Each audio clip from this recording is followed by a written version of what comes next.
Vous êtes à l'écoute des RFI, il est 23h30 à Libreville, minuit 30 à Sirte.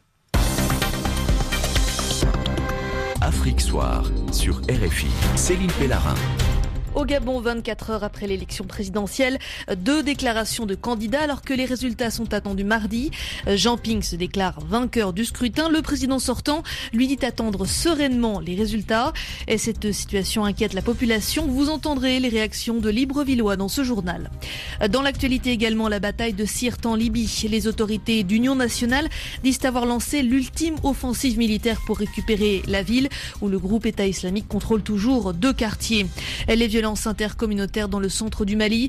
Des affrontements entre éleveurs et agriculteurs ont provoqué la mort de 5 personnes au moins près de Mopti.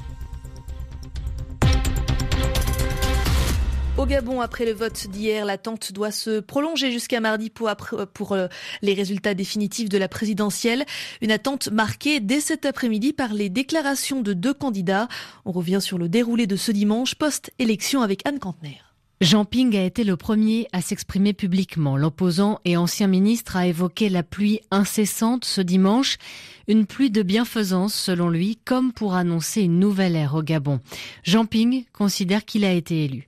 Les tendances générales nous donnent vainqueur en dépit des nombreuses irrégularités enregistrées ici et là.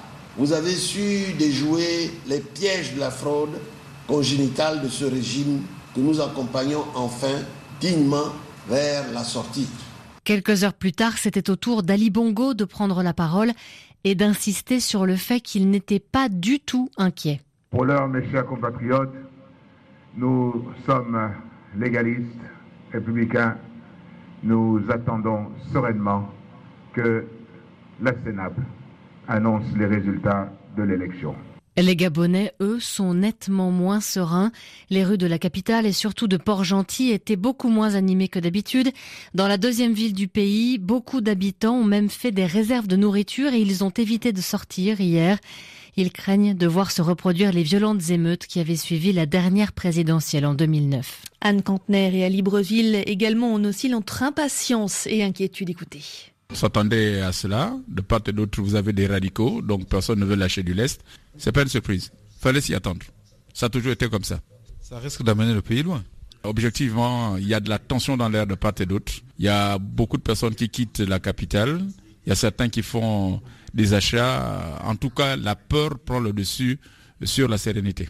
Non, mais pour moi, je suis pas étonné. C'est que l'Afrique centrale, on a toujours tendance de comprendre que c'est toujours le pouvoir en place, malgré ce qu'on écoute de partout. En tout cas, on attend juste mardi, comme on nous a dit, on nous a promis mardi. On attend mardi pour savoir qui a gagné. Tout ce qu'on attend, c'est le résultat des urnes. La Cour constitutionnelle va valider, il va nous dire qui a gagné. Advienne que pourra, ce qui est plus important, c'est que la stabilité y est. Le reste, ils font leur guerre. Tous ont pillé le pays. On n'a pas besoin de guerre parce que ça ne nous convient pas. On n'en a pas besoin. Ce qui est plus important, c'est que les choses rentrent dans l'ordre. Et le reste, nous, on n'a rien à foutre. Et la situation électorale tendue incite l'ambassade de France à Libreville de recommander aux Français établis au Gabon d'éviter de se déplacer, sauf nécessité avérée, en tout cas jusqu'à l'annonce des résultats de cette présidentielle, des résultats attendus mardi. En Libye, les forces du gouvernement d'union nationale ont lancé ce qu'ils appellent la dernière phase de l'offensive pour récupérer Sirte. 2 quartiers sont encore aux mains du groupe État islamique dans cette ville. En juin 2015, l'organisation djihadiste a fait de Sirte sa base en Libye. Mais depuis le début de l'été, le gouvernement d'union nationale, reconnu par la communauté internationale, a lancé une opération de reconquête de Sirte. Laetitia Bezin.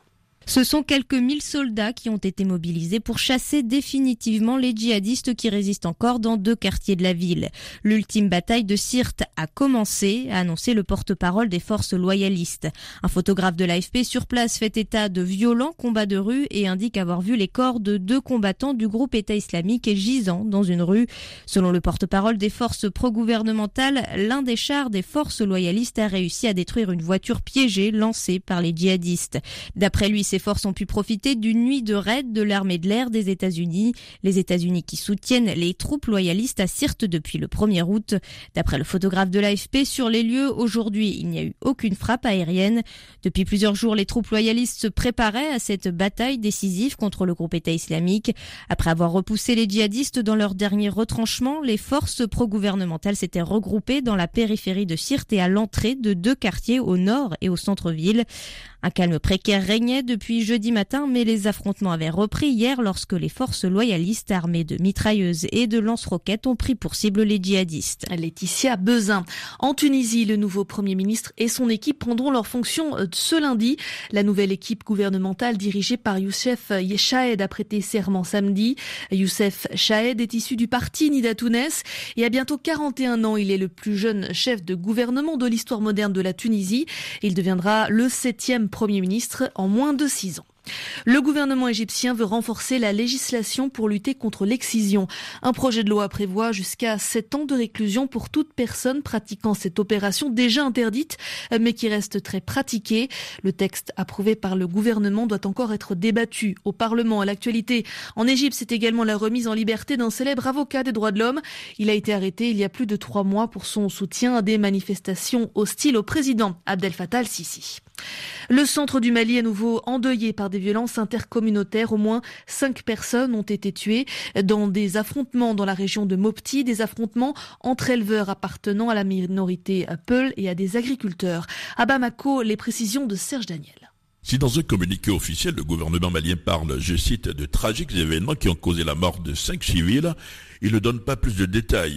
Mais pour un élu de la région malienne de Mopti, situé au centre où les événements se sont déroulés, il s'agit de nouveaux affrontements intercommunautaires liés à un vol de bétail. Le président de l'association Tabital Poulakou, la plus importante association de Peul au Mali, confirme.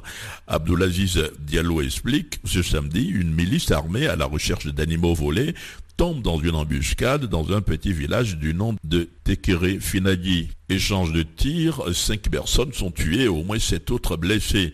La tension reste vive dans la localité, surtout que d'après lui, les forces de sécurité ne se sont pas encore rendues sur place. Ce qui rend plus meurtriers les affrontements intercommunautaires au centre, selon Abdoul Aziz Diallo, ce sont les armes qui circulent illégalement dans cette région. Il accuse une milice qui aurait des soutiens connus avant de demander au gouvernement malien, je cite, de prendre ses responsabilités pour assurer la sécurité des biens et des personnes sur toute l'étendue du territoire national.